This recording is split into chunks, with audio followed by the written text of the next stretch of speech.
ખબરોમાં બન્યા રહેવા માટે બેલ આઇકોન દબાવો અને એબીપી અસ્મિતાને સબસ્ક્રાઇબ કરો. રાજ્ય સરકારે ગયા મહિને ફાયરની પોલિસીમાં ફેરફાર કર્યા બાદ સ્થાનિક પ્રશાસને પણ વ્યૂહરચના તૈયાર કરી છે, જે અંતર્ગત ફાયર વિભાગમાં કાર્યરત તમામ અધિકારીઓ અને કર્મચારીઓ માટેની જવાબદારીઓ નક્કી થશે.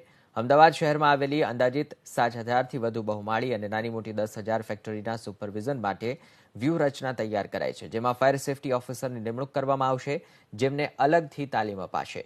સર્ટિફાય થયેલા અધિકારીઓ માટે વિશેષ ડિઝાઇન તૈયાર કરવામાં આવશે, જેના માટે 3 થી 4 મહિનાનો સમય લાગશે.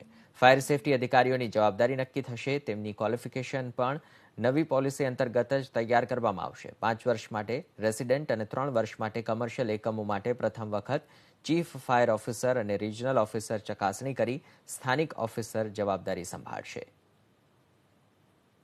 બહુમાળી ઇમારતોની અને જે ફેક્ટરીઓની ને એના ઇન્સ્પેક્શનની વાત છે, તો એને માટે સરકારે એક આખો વ્યૂહરચના તૈયાર કરી છે કે એમાં ફાયર સેફટી ઓફિસરોની નિમણૂક થશે, એનો સ્પેશિયલ કોર્સ ચલાવાશે, એમાં જે સર્ટિફાઈ થાય એ લોકોને એનરોલ કરાશે. અને આ પ્રોસેસ થોડી લાંબી છે, કારણ કોર્સ ડિઝાઇન થઈ રહ્યો છે, એટલે આવતા 3 થી 4 મહિનામાં આખું એ સેટઅપ તૈયાર થઈ જશે.